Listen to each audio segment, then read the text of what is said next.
6 سال کی بچی کا اب ماں ہی قتل کر دیتی ہے. حقیقی ماؤں کے جو حالات ہیں تو کوئی بھی اسٹیپ مدر جو ہے وہ نہیں ایکسیپٹ کر پاتی، اور اسی وجہ سے جو ہے ہم لوگ دوسری شادی کرنے کے بارے میں 100 بار سوچا جاتا ہے، خاتون کی طرف سے بھی اور مرد کی طرف سے بھی. یہ اب اسے خواہش کرتی ہے کہ بھائی مجھے بھی اولاد چاہیے، تمہارے گھروں میں تمہارے بچوں کی کفالت کاری ہوں، مجھے بھی بچہ جو ہے اس کی پیدائش کرنی. یہ کہتا ہے کہ بھائی میں تو پہلے 3 بچوں کی کفالت کر رہا ہوں، چوتھی کا میں خرچہ ادھر بھیجتا ہوں. یہ جو اس کی چھوٹی بیٹی ہوتی ہے نا 6 سال کی، اس کے ساتھ باپ کی بہت محبت ہوتی ہے، بہت محبت ہوتی ہے. وہ جو باپ کو کہتی ہے نا وہ باپ وہ کرتا ہے. آج کل یہ کیسز بہت سامنے آ رہے ہیں کہ جی ماں نے ہی بیٹی کو مار دیا، بیٹے کو مار دیا، اس طرح چل رہا ہے. پہلے آتا تھا نا کہ جی بچوں نے ماں کو مار دیا یا باپ کو مار دیا، بالکل اب ایسا ہی بچوں ہے. کے ساتھ ہو رہا ہے اس طرح کا. تو یہ کیس میں کیا شادرہ کا کیس ہے یہ، اور یہ آدمی تھا، اس کی شادی ہوتی ہے پہلے، اس کے 3 بچے ہوتے ہیں، 4 بچے ہوتے ہیں اس آدمی کے. اب اس کے 4 بچوں کے بعد اس کی بیوی کے ساتھ اس کے تعلقات جو ہے وہ بے حد خراب ہیں. روز گھر میں لڑائی جھگڑا فساد. فیصلہ کرتے ہیں کہ ہم دونوں علیحدگی اختیار کرتے ہیں، ہم دونوں ساتھ نہیں رہ سکتے.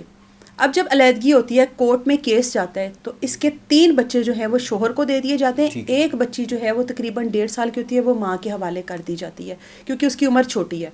اب ماں الگ چلی گئی اور جو باپ ہے وہ اپنے 3 بچوں کے ساتھ الگ ہو گیا. اب جب باپ علیحدہ ہوتا ہے تو اپنے تینوں بچوں کی کفالت کرنی، یا تو اپنے بچوں کو دیکھے گا یا تو وہ گھر سے باہر جا کر پیسہ کمائے گا، روزی کمائے گا. اپنے تینوں بچوں کو چھوڑتا ہے اپنے بھائی کے پاس اور اپنے بھائی کو کہتا ہے کہ تم ان کا خیال رکھو، میں باہر جا کے روزی روٹی کماتا ہوں، ان کے لیے لے کر آتا ہوں. بھائی کہتا ہے ٹھیک ہے. اب ان کو ادھر چھوڑ کے یہ خود چلا جاتا ہے کراچی، ٹھیک ہے، روزی کے لیے جاتا ہے.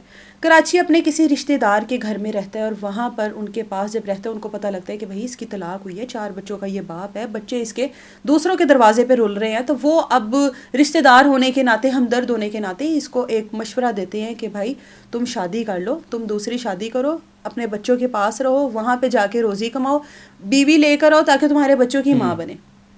اب یہ کہتا ہے کہ بھئی میرے پاس تو ایسی کوئی خاتون نہیں ہے، یا میں تو یقین نہیں کر سکتا کہ میں کوئی عورت کو بیاہ کے لے کر جاؤں گا اور وہ میرے بچوں کی واقعی میں ماں بنے گی. ابھی دوسری طرف میں نے آپ کو بتایا کہ حقیقی ماؤں کے جو حالات ہیں تو کوئی بھی اسٹیپ مدر جو ہے وہ نہیں ایکسیپٹ کر پاتی، اور اسی وجہ سے جو ہے ہم لوگ دوسری شادی کرنے کے بارے میں 100 بار سوچا جاتا ہے، خاتون کی طرف سے بھی اور مرد کی طرف سے بھی. کہتا ہے کہ میرے پاس ایسی کوئی خاتون نہیں ہے جس کو میں جانتا ہوں، جس کے ساتھ میرے ایسے تعلقات ہوں، آپ لوگ ڈھونڈ دیں. رشتہ دار کہتے ہیں ہماری ذمہ داری ہے، ہم کوئی اچھی لڑکی تمہارے لیے ڈھونڈتے ہیں جو واقعی میں ماں بنے تمہارے بچوں کی. اب کچھ عرصہ گزرتا ہے، کچھ دن گزرتے ہیں، رشتہ ڈھونڈا جاتا ہے اور ایک لڑکی سامنے لائی جاتی ہے اور کہا جاتا ہے کہ اس کے ساتھ ملاقات کرو، بات چیت کرو، اگر سمجھ میں آتا ہے تو شادی کر لو. لڑکی کے ساتھ بات ہوتی ہے، ایک میٹنگ ہوتی ہے اور دونوں کی آپس میں مطلب اتنی جلدی یہ فیصلہ کر لیا جاتا ہے کہ ہم شادی کر لیتے ہیں. دوسری میٹنگ میں نکاح کی رسم ہوتی ہے، رشتہ دار بیٹھتے ہیں کراچی میں ہی، نکاح کی رسم ہوتی ہے اور اس کو وہاں سے رخصت کر کے لاہور لے آتا ہے. اب جب لاہور لے کر آتا ہے اپنے بچوں کو کہتا ہے کہ یہ آپ لوگوں کی نئی ماما ہے، یہ آپ لوگوں کا خیال رکھے گی، آپ لوگوں کے ساتھ رہے گی، آپ لوگوں کے ساتھ کھیلے گی، مطلب ماں ہے آپ کی. بچے بڑا خوش ہوتے ہیں کہ ہماری ماں آ گئی، ہمارا اپنا گھر ہوگا، اب ہم لوگ دوسرے گھر سے نکلیں گے، ایک دوبارہ سے وہ گھر والی وائبز جو ہے وہ آنے لگ جائیں گی. اب ایک بیٹی ہے اور 2 بچے ہیں، ان کو تینوں بچوں کی کفالت کرنی. اب وہ جو آدمی ہے اس کی شادی بھی ہو چکی ہے، اس کے بچے بھی ہو چکے ہیں، اس کے تمام یہ جو شوق ہوتے ہیں نا جس کو کہتے ہیں چاہ، اس کے پورے ہو چکے ہیں. اب ایسے مرد کے ساتھ جب آپ شادی کرو تو آپ کو یہ مائنڈ سیٹ کر لینا چاہیے کہ وہ اپنی زندگی میں یہ تمام تر چیزیں کر چکا ہے، تو اس کی آپ سے ایسی کوئی خواہشات نہیں ہوں گی. آپ کو وہ اپنے بچوں کی ماں بنا کے لے کر جا رہا ہے جو کہ ان کی آپس میں پہلے کمٹمنٹ تھی. اب اس خاتون کی پہلے طلاق ہو چکی تھی اور اس کی اولاد کوئی نہیں تھی. یہ اب اسے خواہش کرتی ہے کہ بھائی مجھے بھی اولاد چاہیے، تمہارے گھروں میں تمہارے بچوں کی کفالت کاری ہوں، مجھے بھی بچہ جو ہے اس کی پیدائش کرنی. یہ کہتا ہے کہ بھائی میں تو پہلے 3 بچوں کی کفالت کر رہا ہوں، چوتھی کا میں خرچہ ادھر بھیجتا ہوں، ایک بچہ اور پیدا کر لوں، میرے ہاتھ کھڑے ہیں، میں نہیں کر سکتا. اب یہ جینون بات ہے، اس میں کوئی اتنی میں کہوں کہ اس نے غلط فیصلہ کیا یا بیوی کی اس نے حق تلفی کی، ان کی کمٹمنٹ پہلے سے ہو چکی ہوگی نا کہ بھائی اس کے 4 بچے ہیں، ایک ماں کے پاس ہے، 3 کی کفالت تم نے کرنی ہے. کہتی ہے کہ بچہ تو مجھے چاہیے، چلو اب نہیں تو پھر دوبارہ بعد میں صحیح. وہ کہتا ہے ابھی تم صبر کرو، ابھی مجھے تھوڑا سا اسٹیبل ہو لینے دو، مجھے اخراجات پورے کرنے دو، مجھ پر بہت پریشر ہے. یہ جو اس کی چھوٹی بیٹی ہوتی ہے نا 6 سال کی، اس کے ساتھ باپ کی بہت محبت ہوتی ہے، بہت محبت ہوتی ہے. وہ جو باپ کو کہتی ہے نا وہ باپ وہ کرتا ہے. بیٹیوں کے ساتھ باپ کی محبت کوئی گناہ تو نہیں ہے کہ اس کی وجہ سے آپ اتنی جلن دل میں لے آؤ یا اتنی حسد لے آؤ. کہتی ہے کہ جب بھی میرے ساتھ مار پیٹ ہوتی ہے، جب بھی میرے ساتھ لڑائی جھگڑا ہوتا ہے، اس بچی کی وجہ سے ہوتا ہے. باپ کو کہہ دے گی آج کھانا ٹائم پہ نہیں ملا تو اس نے شوہر نے بیوی کو مارنے لگ جانا، گھر میں لڑائی ہونی، لیکن اس کو فساد کی جڑ وہ بچی ہی نظر آتی تھی کہ میرے ساتھ سب کچھ کروانے والی. اب اولاد نہیں ہے، اور اس کی اولاد جس اولاد کے لیے نکاح کر کے آئی ہے وہی اولاد اس کو کانٹے کی طرح چبھنے لگ گئی ہے.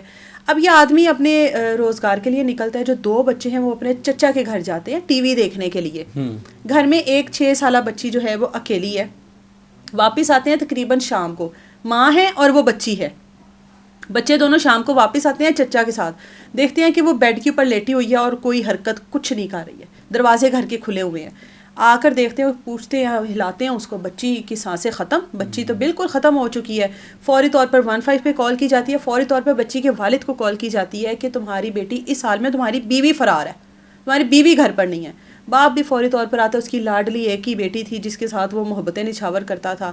15 پہ کال کی جاتی ہے. پولیس بھی وہاں پر پہنچتی ہے، بچی کو وہاں سے اٹھایا جاتا ہے، پوسٹ مارٹم کے لیے لے کے جایا جاتا ہے. پتہ لگتا ہے کہ گلا دبا کر اس کی جان لی گئی.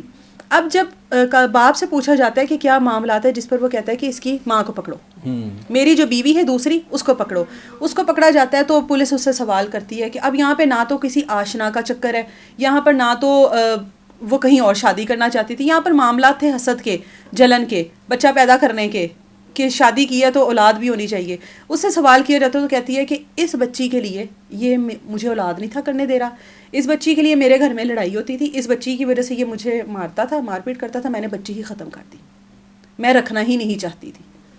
پکڑی گئی، خاندان ہی ختم ہو گیا. اب بتائیں کہ بہت ساری خواتین ایسی ہیں کہ جن کے پاس بچیاں ہوتی ہیں، بچے اولاد ہوتی ہے، کسی وجہ سے ان کی شادی ختم ہو جاتی ہے، اس وجہ سے دوسری شادی کا ڈیسیژن نہیں لیتی کہ پتہ نہیں دوسرا مرد ان کے بچوں کا باپ بنے گا یا نہیں بنے گا. اس وجہ سے کتنی طلاق یافتہ لڑکیاں اپنے گھروں میں بیٹھی ہیں اور وہ ویسے تعلق رکھ لیتی ہیں لیکن وہ شادی نہیں کر پاتی کہ میری بچیوں کو وہ باپ، میری بچیوں کا باپ نہیں بنے گا. اسی طرح سے بہت سے مرد ایسے ہیں جو اس ڈر سے اکیلے اپنی زندگی گزارنے پر مجبور ہیں کہ کسی اور عورت کو لے کر آئیں گے تو وہ ستیلی ماں بنے گی، میرے بچوں کو حقیقی ماں والا پیار یا محبت نہیں دے گی، ویسی شفقت نہیں دے گی. اس وجہ سے بہت ساری لڑکیاں بھی اپنے گھروں میں محدود ہیں، بہت سارے مرد بھی ہیں جو اپنی بچیوں کی، اپنے بچوں کی اکیلے کفالت کرنے پر مجبور ہیں، کیونکہ کبھی بھی ایسے رشتے جو ہیں حقیقی نہیں بنتے. اور دوسری طرح کہا جائے تو حقیقی رشتے بھی اب آپ کے حقیقی نہیں ہیں جب تک کہ ان کی زندگی میں کوئی ایسا تعلق، کوئی ایسا رشتہ نہ قائم ہو جائے جو آپ سے زیادہ بڑھ جائے اس کے لیے.